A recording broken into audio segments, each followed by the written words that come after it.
Hello friends, स्वागत है आप सभी का आपके अपने YouTube channel study session with HM में। तो फ्रेंड्स, आज हम राजस्थान माध्यमिक शिक्षा बोर्ड अजमेर विषय हिंदी क्षितिज अध्याय 8 झांसी की रानी को स्टार्ट करेंगे। कक्षा 10 के अध्याय 8 झांसी की रानी, जो किसके द्वारा लिखा गया है? सुभद्रा कुमारी चौहान जी द्वारा लिखा है ना। इसके जो लेखक क्या है, लेखिका जो है वो कौन है? सुभद्रा कुमारी चौहान, जो कि आपको चित्र में प्रस्तुत है। ठीक है। झांसी की रानी, जो कि किसके द्वारा लिखा गया है? सुभद्रा कुमारी चौहान द्वारा। तो सबसे पहले संक्षिप्त में यानी शॉर्ट में आपको मैं सुभद्रा कुमारी चौहान का जीवन परिचय आपको बता देता हूँ शॉर्ट में। फिर अपनी जो राजस्थान माध्यमिक शिक्षा बोर्ड की जो बुक है क्षितिज, जिसका नाम है, उसमें जो कवित्री परिचय दे रखा है उसमें अपन देखेंगे। लेकिन एक छोटा सा जो अपन को याद रहे वो आपको बता देता हूँ। प्रस्तुत कविता हिंदी भाषा और साहित्य की प्रसिद्ध कवयित्री श्रीमती सुभद्रा कुमारी चौहान द्वारा लिखी गई है। ठीक है। अभी जो अपन कविता पढ़ने वाले हैं वो किसके द्वारा लिखी गई है? कवयित्री श्रीमती सुभद्रा कुमारी चौहान द्वारा लिखी गई है। इनका जन्म उत्तर प्रदेश के इलाहाबाद जिले में हुआ था। श्रीमती सुभद्रा कुमारी चौहान जी का जन्म कहाँ हुआ था? उत्तर प्रदेश के इलाहाबाद जिले में। ठीक है। इन्हें बचपन से ही कविता लिखने का शौक था तथा इनकी अधिकतर रचनाएं देश प्रेम से ओतप्रोत रहती हैं। यानी इनको बचपन से ही जो कविताएं लिखना है, पोएम्स लिखना है, वो बहुत पसंद था। और इनकी ज्यादातर जो कविताएं हैं वो किस संदर्भ में रहती हैं? देश प्रेम से संदर्भ में, है ना।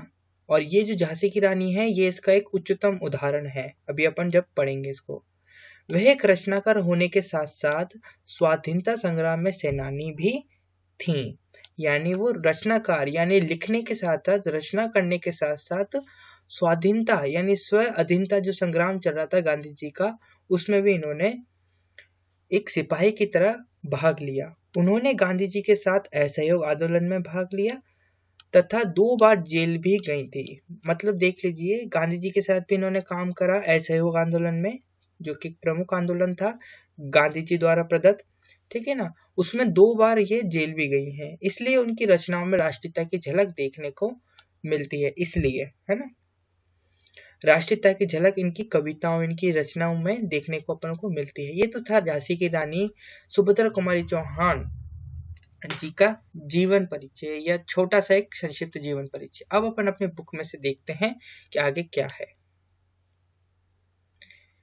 अध्याय 8 झांसी की रानी, कवियत्री परिचय। सबसे पहले कवियत्री परिचय देखेंगे। सुभद्रा कुमारी चौहान का जन्म प्रयाग जिले के निहालपुर ग्राम में हुआ था, है ना। प्रयाग जिले के निहालपुर ग्राम में हुआ था। अभी अपन ने पीछे कुछ और देखा, कोई दिक्कत नहीं है। यहाँ देखिए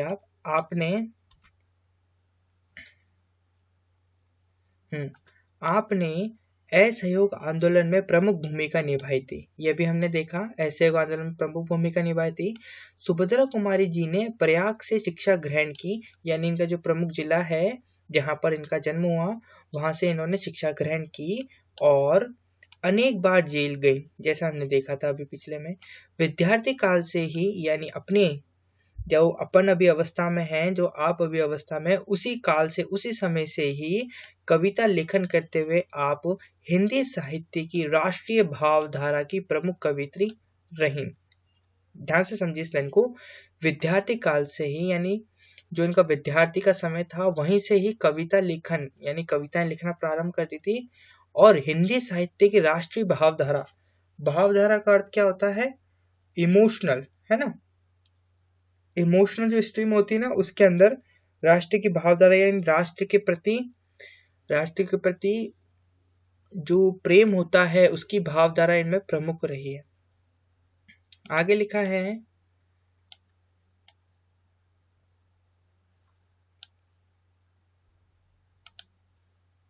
झांसी की रानी कविता से इन्हें विशेष ख्याति प्राप्त हुई। और इन्हें झांसी की रानी जो इनकी जो कविता इन्होंने लिखी थी उनसे इनको विशेष ख्याति प्राप्त हुई, अचीवमेंट प्राप्त हुई।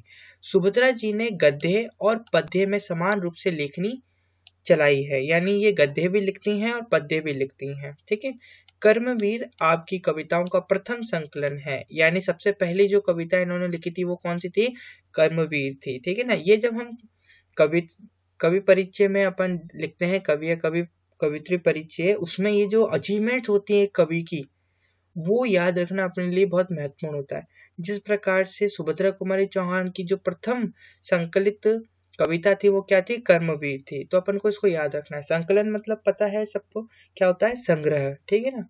इसके अतिरिक्त यानी इसके अलावा पारिवारिक कविताएं यथा वात्सल्य, प्रेम, पति प्रेम की भावना से अनुप्राणित है। अनुप्राणित मतलब क्या होता है? इंस्पायर्ड है। इंस्पायर्ड यानी प्रेरित है ना। इन जो भाव है उनसे प्रेरित है इनकी कथाएं, है ना, इनकी जो कविता है।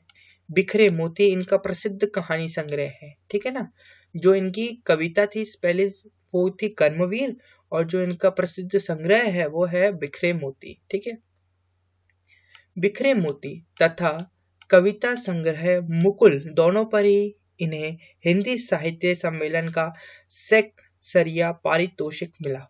ठीक है ना, पारितोषिक मतलब होता है इनाम मिला, अवार्ड मिला। भाषा शैली, शैली का अर्थ क्या होता है? तरीका। भाषा का जो तरीका है वो कैसा है? भावों के अनुरूप सरल और गति लिए हुए है ना। भावों के अनुरूप, अनुरूप मतलब जैसे भाव होते हैं ना अपने, उसी प्रकार है, और सरल है और गति लिए हुए हैं, यानी तेज तेज पढ़ना इसको है अपन। ठीक है, ये तो था अपना कवित्री परिचय। इसमें अपन ने देखा सुभद्रा कुमारी चौहान का जो जन्म था, सुभद्रा कुमारी चौहान का जो जन्म था वो कब हुआ था? प्रयाग में हुआ था। प्रयाग जिले के निहालपुर ग्राम में हुआ था। इन्होंने अपनी जो सुभद्रा कुमारी जी ने प्रयाग से शिक्षा ग्रहण की और अनेक बार झील भी गई। ठीक है, इनका कर्मवीर आपकी कविता का प्रथम संकलन है। ठीक है, गद्य और पद्य दोनों में ही समान रूप से कार्य करती हैं। फिर इसके अतिरिक्त पारिवारिक कविताएं यथा वात्सल्य, प्रेम, पति प्रेम की भावना से अनुप्राणित यानी इंस्पायर्ड है इनकी कविताएं जो हैं। इन कविताओं में जो भाव दिखता है वो किसका है? इनका। बिखरे मोती इनका प्रसिद्ध कहानी संग्रह है। बिखरे मोती तथा कविता संग्रह मुकुल दोनों पर ही इन्हें हिंदी साहित्य सम्मेलन का सेक्सरिया पारितोषिक मिला है, यानी अवार्ड मिला है सेक्सरिया। ठीक है, भाषा शैली इनके भावों के अनुरूप और सरल और गति लिए हुए है। ठीक है, ये तो था अपना कवित्री परिचय। अब अपन देखते हैं पाठ परिचय, है ना। आज के इस वीडियो में पाठ परिचय, इसके अगले वाले वीडियो में हम क्या देखने वाले हैं? इसका स्टार्ट कर देंगे अपन पोयम को, यानी कविता को स्टार्ट कर देंगे। एक एक बात को समझेंगे। देखिए, पाठ परिचय। इस कविता में सुभद्रा जी भारत की प्रथम स्वतंत्रता संग्राम की प्रमुख क्रांतिकारी देवी झांसी की रानी लक्ष्मीबाई के प्रति अपने श्रद्धा सुमन अर्पित करती हैं। श्रद्धा सुमन यानी आदर्शपूर्ण जो आस्था है, आदर्शपूर्ण जो भाव है अपने मन के, वो क्या करती हैं? अर्पित करती हैं, यानी चढ़ाती हैं इनके रानी लक्ष्मीबाई के प्रति। ठीक है ना। प्रथम स्वतंत्रता संग्रह है, ये कब होता है? 1857 की बात है। कब की बात है? 1857, है ना। 1857 जो प्रथम स्वतंत्रता संग्रह था, जिसमें किन किन ने भाग लिया था? अंग्रेजी सामाजिक प्रतिकार जो अपने अध्याय 3 है SST के अंतर्गत, हमने उसमें अच्छी तरीके से देखा था। रानी लक्ष्मीबाई, तात्या टोपे, है ना, और भी बहुत सारे थे। इनके साथ 1857 में जो हमारी झांसी की रानी थी, उन्होंने बहुत वीरता से लड़ी। एक महिला होकर भी उन्होंने कहीं भी ऐसा नहीं प्रदर्शित होने दिया कि वह एक महिला है। एक पुरुष की भांति उन्होंने, और पुरुष से भी बढ़कर उन्होंने अपने जीवन में स्वतंत्रता की ऐसी लड़ाई करी, ऐसी लड़ाई जीती कि आज पूरे भारत में और विश्व में भी जो हमारे झांसी की रानी है उनके विषय में लिखा जाता है, पढ़ा जाता है। ठीक है, तो हम देखेंगे इस कविता में सुभद्रा जी भारत के प्रथम स्वतंत्र संग्रह, है ना, स्वतंत्रता संग्राम की प्रमुख क्रांतिकारी देवी झांसी की रानी लक्ष्मीबाई के प्रति अपने श्रद्धा सुमन अर्पित करती हैं, जो सुभद्रा कुमारी चौहान है। इस कविता में झांसी की रानी लक्ष्मीबाई, अब यहाँ पर देखिए झांसी एक स्थान का नाम है और वहां की एक रानी है जिनका नाम क्या है? लक्ष्मीबाई। ठीक है ना, कि अदम्य साहस एवं शौर्य की गाथा गाई गई है है ना। इस कविता में झांसी की जो रानी थी जिनका नाम क्या था, लक्ष्मीबाई, उनकी अदम्य साहस, अदम्य का अर्थ क्या होता है, प्रचंड, अदम्य मतलब होता है प्रचंड साहस एवं शौर्य की गाथा गाई गई है।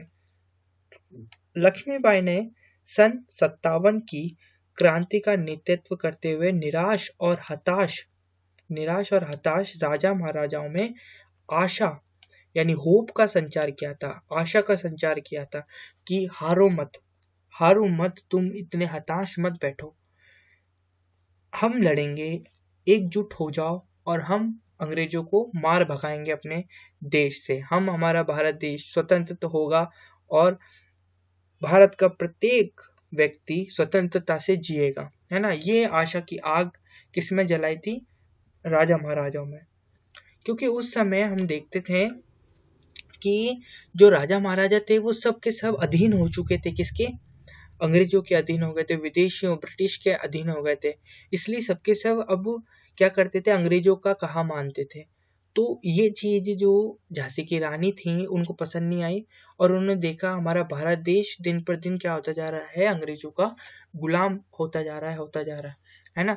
तो उन्होंने ये जो पूरे जनरेशन थी उसको मुक्त करने के लिए, उसको स्वतंत्र करने के लिए अपने जीवन का बलिदान दिया, है ना। तो उसी चीज को अपन इसमें पढ़ने वाले हैं। लक्ष्मीबाई वीर शिवाजी की शौर्य गाथाएं सुन सुनकर एवं तलवार, बर्छी, कटार के साथ खेलकर बड़ी हुई थी, है ना। जो लक्ष्मीबाई थी वो वीर शिवाजी महाराज को तो सब जानते होंगे, वीर शिवाजी की शौर्य गाथाएं जो उन्होंने लड़ी थी, अकबर को किस प्रकार से हराया था, है ना, सुनकर बड़ी हुई थी। और तलवार, बर्छी, कटार के साथ खेल कर बड़ी हुई थी। यानी बचपन में बच्चा किन से खेलता है, टॉयज से खेलता है, खिलौनों से खेलता है, मिट्टी के खिलौने, प्लास्टिक के खिलौने। लेकिन हमारी जो लक्ष्मीबाई थी, जो झांसी की रानी लक्ष्मीबाई थी, वो बचपन में किससे खेलती थी, तलवार से खेलती थी, बर्छी से खेलती थी, कटार से खेलती थी। और गाथाएं हम बचपन में क्या सुनते हैं, लोरियां सुनते हैं, माता दादी इनकी सुनाई गई लोरियां सुनते हैं। लेकिन हमारी जो लक्ष्मीबाई थी वो किनके, वीर शिवाजी की शौर्य गाथाओं को सुनकर बड़ी हुई थी। तो इनमें देश प्रेम का जो भाव है वो होना कोई अलग बात नहीं थी, ये तो स्वतः ही एक प्रकृति होती है जिसके विषय में अपन सुनते हैं, सोचते हैं, वही चीज हम बन जाते हैं। उसी प्रकार का इनमें भी था। लक्ष्मीबाई वीरता की अवतार थी, यानी इनमें वीरता जो थी वो कूट कूट के भरी हुई थी, है ना। देखेंगे आगे।